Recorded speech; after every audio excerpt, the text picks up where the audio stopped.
High सेवा सुमना दर्शक नमस्ते। फेरि पनि म मेरो च्यानलमा उपस्थित भइसकेँ। आज पनि तपाईँलाई अति नै महत्त्वपूर्ण भिडियो लिएर आइसकेको छु। धेरै समयपछिको पर्खाइमा थियो।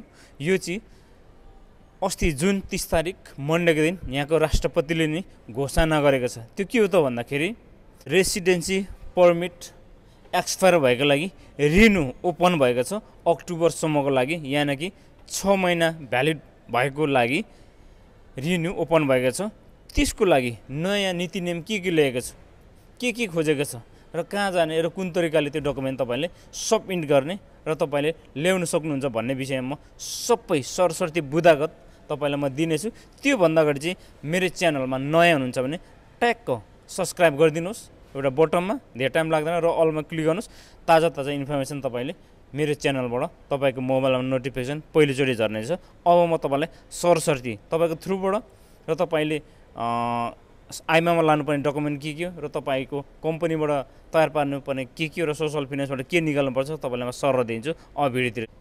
अहिले धेरै रेसिडेन्सी एक्सपायर भएर बसिरहनु भएको थियो, घर जानु पाउनु भएको थिएन, अन्य देश घुम्न जानु पाउनु भएको थिएन, हरेक कामहरू तपाईँको रोकिरहेको थियो। तपाईँको लगभग 3,74,000 चाहिँ टिआरसी एक्सपायर भएर बसेको कन्डिसन देखिन्छ र धेरै वेटिङमा बसेको देखिन्छ। र सरस्वती अब म तपाईँलाई चाहिने क्राइटेरिया के म तपाईँलाई सबै कुरा बताउँछु।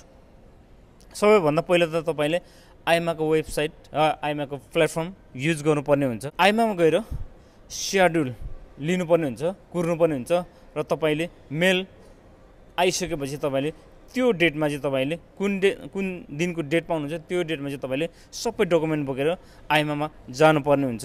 आइमामा रजिस्टर गर्नु भएको छैन तपाईँले सबभन्दा पहिले रजिस्टर गर्ने, त्यसपछि तपाईँले भित्र छिरेर डेट लिने र तपाईँले त्यहाँ पैसाहरू पे गर्ने ठाउँमा पैसा पे गरेर तपाईँले त्यो पे गरेको स्लिप छ त्यसलाई तपाईँले डाउनलोड गर्नुपर्ने हुन्छ।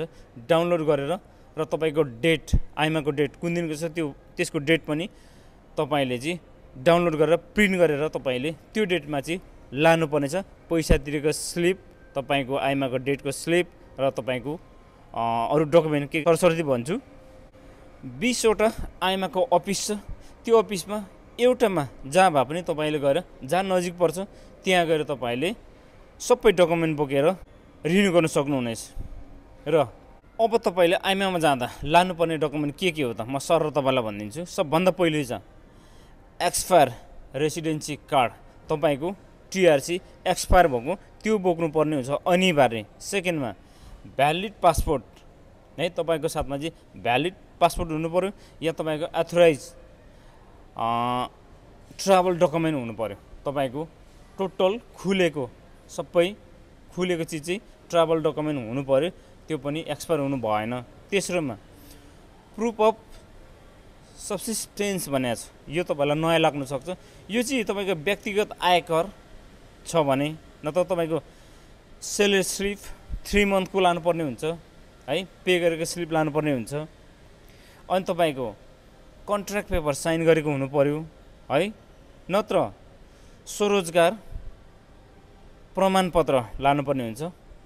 त्यो तपाईँलाई फेरि पनि भनिदिन्छु, कन्ट्र्याक्ट पेपर, 3 महिनाको सेलेरी स्लिप र स्वरोजगार पेपर, या तपाईँ या फुन्दहरू खाँदै हुनुहुन्छ भने त्यसको पनि पेपर लगेर जानुपर्ने हुन्छ है त।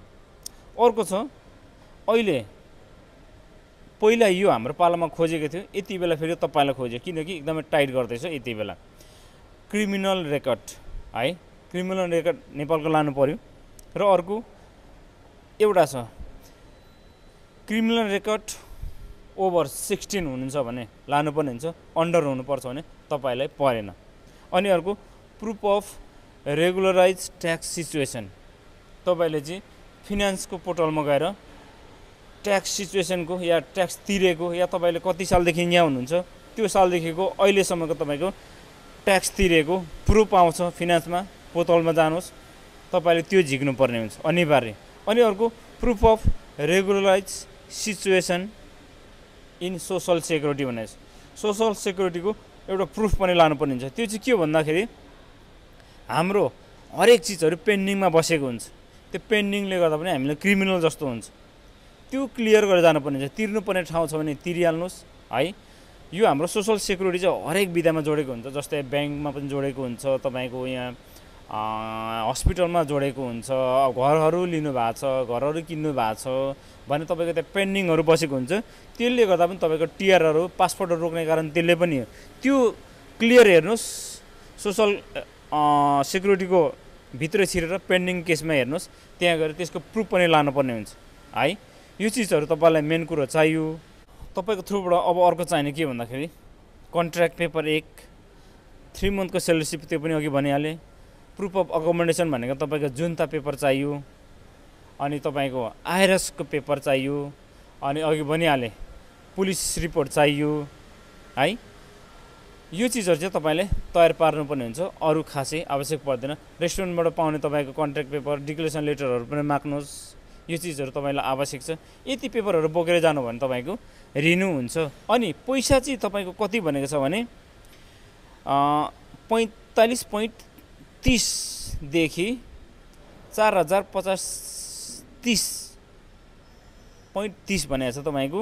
यो चाहिँ हाम्रो चाहिँ यो उच्च चाहिँ 4085 के को लागि भन्दाखेरि उच्च शुल्क भनेको चाहिँ गोल्डन भिजाको लागि, किनकि उनीहरूले चाहिँ 5 लाखभन्दा माथिको यहाँ इन्भेस्ट गरेको हुन्छ र त्यही भएर उनीहरू चाहिँ अलिकति धनाढ्य इन्कम सोर्स ज्यादा ट्याक्स तिरेको हुन्छ। त्यो भएर उनीहरूले चाहिँ 5050.30 उनीहरूको लागि। यो तपाईँको 45.30 चाहिँ तपाईँको यो सिपिएलपी कन्ट्रीको लागि हुनसक्छ।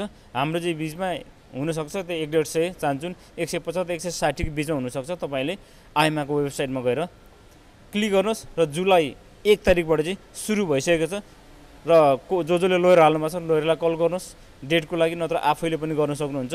डकुमेन्ट चाहिँ क्लियर पारेर लानुहोस्, समस्या हुँदैन र चाँडै रिन्यू हुनेछ है त। 3,74,000 छ।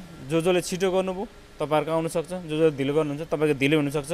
त्यही भएर क्रिमिनल रेकर्ड चाहिँ चाहियो, क्रिमिनल रेकर्ड तुरुन्तै एप्लाई गरिहाल्नु होला भन्दै अहिले छोड्छु। हस् त, thank you so much. Subscribe चाहिँ गर्नुहोस्।